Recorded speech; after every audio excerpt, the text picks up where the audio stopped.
Hello friends, welcome to RVO प्रेपरू। चलिए आज का ट्यूटोरियल डिस्कशन स्टार्ट करते हैं। पहला न्यूज़ जो हमारा होगा वो कंटेंट इनरिचमेंट होगा ओबेसिटी को लेकर के, दूसरा होगा हमारा एयर पोल्यूशन एंड कोविड के बीच रिलेशन को लेकर के, और तीसरा हमारा एडिटोरियल डिस्कशन है blended learning won't work the Hindu का। ओबेसिटी के बारे में नीति आयोग का कहना है कि it is a silent epidemic जो धीरे धीरे फैल रहा है। बच्चों के केस में देखा जाए तो डेवलपिंग कंट्रीज़ का जो ओबेसिटी है बच्चों में वो 30% रेट ऑफ इंक्रीज ज़्यादा है डेवलप्ड कंट्रीज़ के मुकाबले में, यानी कि डेवलपिंग कंट्रीज़ में ओबेसिटी काफ़ी तेज़ी से अब बढ़ रहा है। गवर्नमेंट ने इनिशिएटिव्स भी लिया है, जैसे कि ईट राइट इंडिया जो कि FSSAI ने लॉन्च किया था। इसके तहत जो स्कूल्स के आसपास का जो प्रीमाइसेस है वहाँ पर अनहेल्दी फूड्स, चाउमीन्स वगैरह बैन कर दिए गए हैं।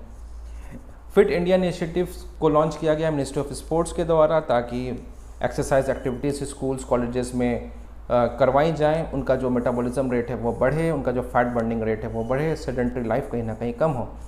बच्चों में ऐसा देखा गया है कि यदि उन्हें माँ का दूध मिलता है तो फैट एक्यूमुलेशन कम हो जाता है, फैट बर्निंग रेट बढ़ता है उनका। सो इसको ध्यान में रखते हुए मिनिस्ट्री ऑफ वुमेन ने लॉन्च किया था मदर्स एब्सोल्यूट अफेक्शन प्रोग्राम को। नेक्स्ट न्यूज़ है एयर पॉल्यूशन और कोविड-19 के रिलेशन को लेकर के। द हिंदू में एक रिपोर्ट जारी की गई थी जिसमें यह कहा गया था कि कोविड-19 का में और डेथ में, कोविड-19 का केस में जो डेथ हो रहा है और एयर पॉल्यूशन जो है उसके बीच में कुछ ना कुछ रिलेशन है। वैसे भी एयर पॉल्यूशन की वजह से सबसे ज़्यादा जो अफेक्टेड होता है, सबसे पहले जो अफेक्टेड ऑर्गन होता है वो लंग्स ही होता है। कोविड-19 में हम जानते हैं जो कोरोना वायरस है वो लंग्स से बाइंड करके, लंग्स से चिपक करके हमारे बॉडी में जाता है और हमें मार देता है, राइट। हम पे खराब असर करता है। यदि हम ये देखें कि मुंबई और दिल्ली जैसे और पुणे जैसे शहरों के बारे में जो हॉटस्पॉट्स बने हुए हैं तो हम ये पाएंगे कि वहाँ पर डेथ रेट भी ज़्यादा है और वहाँ पर पॉल्यूशंस भी ज़्यादा है।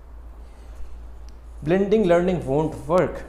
रिसेंट रिपोर्ट में UNGC ने एक सर्कुलर जारी किया था जिसमें यह कहा है कि हायर एजुकेशनल इंस्टीट्यूशंस हैं वहाँ पे जो 40% कोर्स करवाए जाए वो ऑनलाइन हो और 60% कोर्स जो है वो ऑफलाइन हो। यदि ये एक्सेप्शन से रूल बन गया तो मीन्स हो सकता है it may be for corona times, but what if it become a rule. Blending learning का सिंपल मतलब होता है education via electronic media and physical classes, दोनों मिक्स। कुछ परसेंटेज ऑनलाइन होगा, कुछ ऑफलाइन होगा। ब्लेंडेड लर्निंग दोनों को मिलाकर के पढ़ने का कुछ एडवांटेज है।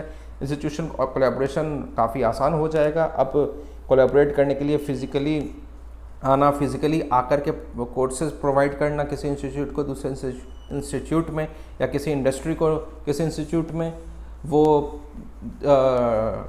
लिमिटेशन ख़त्म हो चुका है। चाहे तो अब ऑनलाइन जूम क्लासेस के थ्रू, गूगल मीट्स के थ्रू, राइट, कोई भी ERP सॉफ्टवेयर के थ्रू पढ़ाया जा सकता है।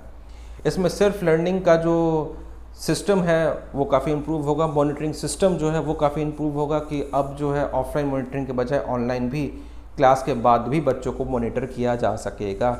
बच्चे को जो पहले नॉलेज प्रोवाइड करते थे टीचर्स, उनका रोल सिर्फ नॉलेज प्रोवाइडर तक सीमित था, तो अब वो कोच और मेंटर बन जाएंगे।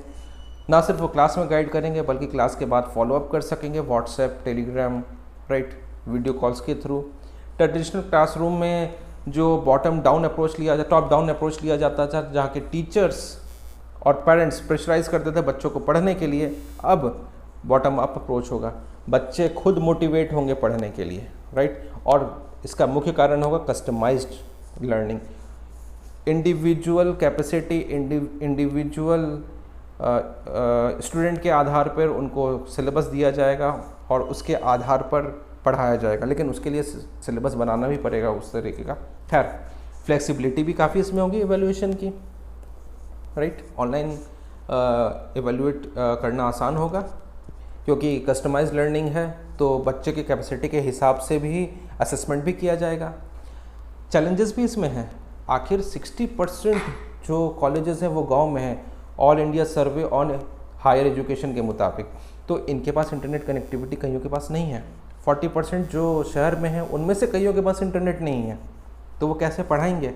जो हमारा पॉपुलेशन है वो ज़्यादा पॉपुलेशन गांव में बसता है, वहाँ पे इंटरनेट पेनिट्रेशन काफ़ी कम है, कैसे होगा। शहरों में भी देखेंगे तो सबके पास इंटरनेट नहीं है, पॉवर्टी यहाँ पे काफ़ी ज़्यादा है, राइट। स्मार्टफोन सबके पास नहीं है। फिर वुमेंस के केस को अगर हम लोग देखें तो डिजिटल डिवाइड हमें क्लियर दिखता है कि वुमेंस जो हैं उतना कैपेबल नहीं है, राइट। खैर इससे पुअर इंटरेक्शन भी हो जाएगा कि पहले जो सोशल इंटरेक्शन बच्चों का होता था अपने फ्रेंड्स के थ्रू, टीचर्स से, वो ख़त्म हो जाएगा। एक रूम में अकेले पढ़ो, डिप्रेशन का प्रॉब्लम हो सकता है, यानी इमोशनल इश्यूज़ हो सकते हैं, फिजिकल इश्यूज़ हो सकते हैं, स्पिरिचुअल क्वेश्चन पे ख़राब असर पड़ सकता है, और टेक्नोलॉजी की तरफ तुरंत तेज़ी से चले जाना भी कोई अच्छा नहीं होगा। ये टीचर्स के लिए भी ख़राब है, स्टूडेंट्स के लिए भी ख़राब है। वे फॉर्मेट में हम देखें कि हमें इक्विटी इंश्योर करना पड़ेगा कि जो टेक्नोलॉजी है, जो बैंडविड्थ है, वो free of cost higher education institutes को पहुँचे। डिजिटल डिवाइड ख़त्म करना पड़ेगा। मैसिव ट्रेनिंग्स देनी पड़ेगी कि टीचर्स ऑनलाइन कैसे पढ़ाएं बिना बच्चों को ज़्यादा प्रॉब्लम आए या टीचर्स को प्रॉब्लम आए। टीचर स्टूडेंट रेशियो फिजिकली पूरा नहीं हो रहा है, 1:25 का कहा जा रहा है कि अगर ऑनलाइन करेंगे तो 1:12 रखना पड़ेगा, 1:13 रखना पड़ेगा, तो वो तो और मुश्किल है पूरा कर पाना।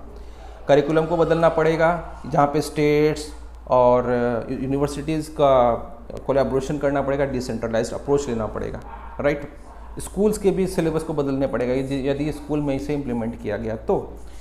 फिर असेसमेंट सिस्टम में काफ़ी बदलाव करना पड़ेगा। पीरियोडिक असेसमेंट कैसे हो, फीडबैक सिस्टम नया बनाना पड़ेगा, क्योंकि अब ऑनलाइन फीडबैक भी लेना पड़ेगा, राइट। सपोर्टिंग टूल्स वगैरह चाहिए होंगे सभी लेवल्स पे, तो वो कैसे आएंगे, तो काफ़ी कुछ बैकग्राउंड में काम करने की ज़रूरत है, बजाय इसके कि तुरंत बस सर्कुलर पास करके इम्प्लीमेंट कर दिया जाए।